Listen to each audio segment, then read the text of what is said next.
And I will now give the floor to Aimee Cohen, who is Director of the International Relations and Advocacy at Amim, which focuses on developments in Jerusalem. Aimee. Excellencies and distinguished members of the Security Council, I wish to thank Denmark, France, Greece, Latvia, and the United Kingdom for organizing this critical ARIA formula briefing and meeting. I'm likewise grateful for the invitation to brief the Council today on East Jerusalem, which has largely been overshadowed by the aftermath of October 7th, the catastrophic conditions in Gaza, and the broader regional war. I appear before you today as an Israeli who has lived in Jerusalem for much of the past 2 decades and as a representative of Amim.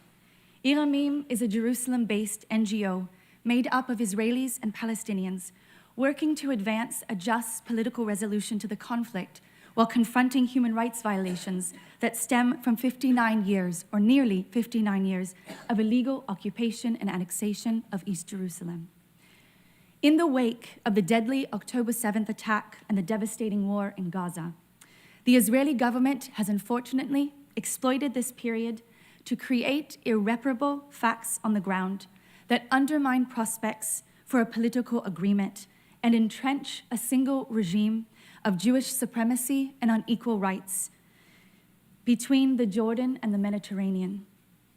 As mentioned by Basil and Max, forced displacement, settlement expansion, state and settler violence across the West Bank and East Jerusalem has reached record levels. Annexation is on full throttle. In East Jerusalem alone, plans for 10 new settlements, which many of you have never heard of, with over 20,000 housing units, were advanced in the span of 2.5 years. This is the highest figure in over 3 decades. Many of these plans are designated for the heart of Palestinian neighborhoods or strategic areas along the city's perimeter designed to disconnect East Jerusalem from the West Bank. And if you'll see on the screen, the red circles mark the areas where these new settlements are advancing. The recent approval and tendering of the E1 settlement project threatened to bisect the West Bank and sever its connection to East Jerusalem, which, as Israeli Minister Smotrich described, and I quote, will bury the idea of a Palestinian state. If you see, the 4th circle is encircling the E1 area that is just to the east of East Jerusalem. Tenders in this area for all 3,400 housing units are slated to open on July 1st. This is compounded by an unprecedented surge in forced evictions and home demolitions, where entire communities in East Jerusalem are now undergoing large-scale expulsions.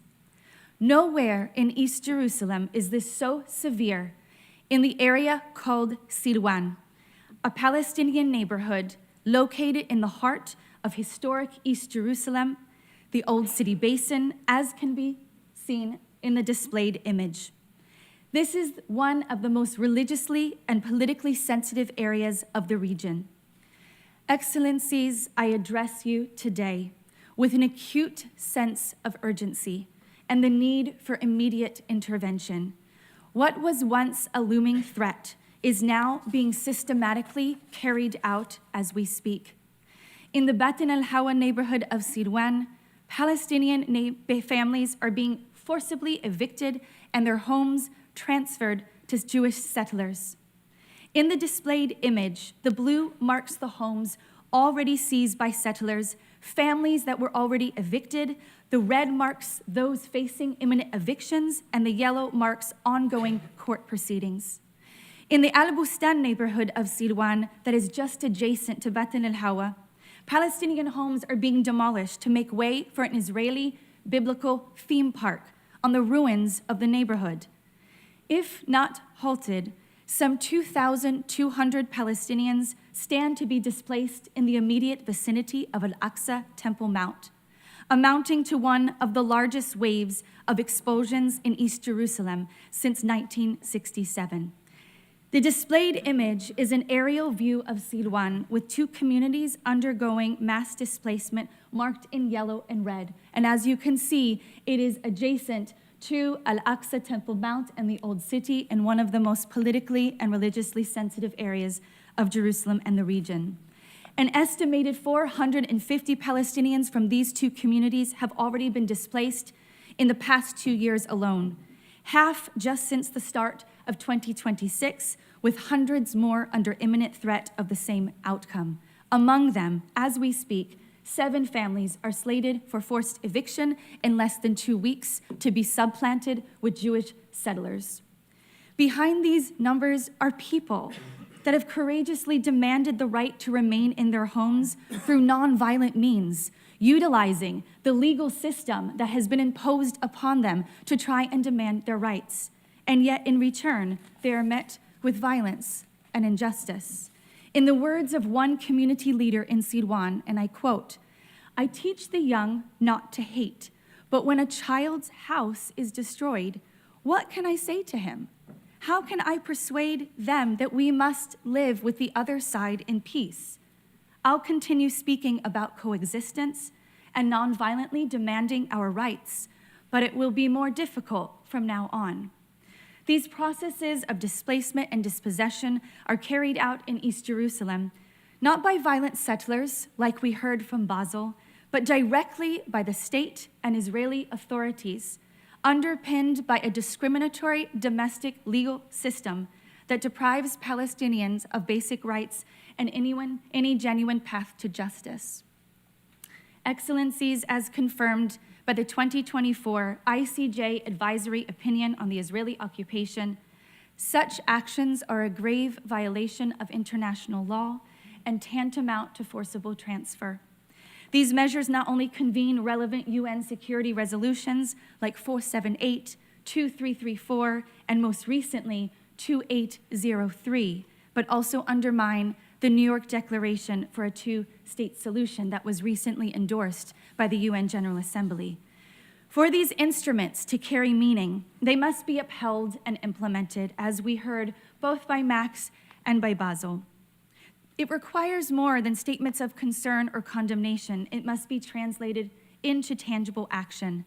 And in the immediate term, it means employing all measures possible to compel the Israeli government to, 1, cease all acts of forced displacement, including home demolitions, forced evictions, land confiscation in Jerusalem, throughout the West Bank, and most urgently in Sidwan. 2, end all settlement expansion and moves towards annexation.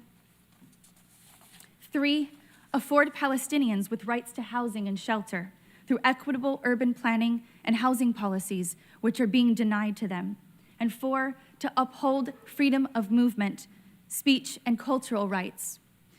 And to conclude, Excellencies, it must be underscored that the absence of accountability and consequences for repeated Israeli violations for international law and for a deliberate obstruction of a Palestinian state has fostered a state of impunity and ultimately brought us to this dark moment, depriving both Israelis, like myself, and Palestinians, like my colleagues, alike of life, security, dignity, and peace.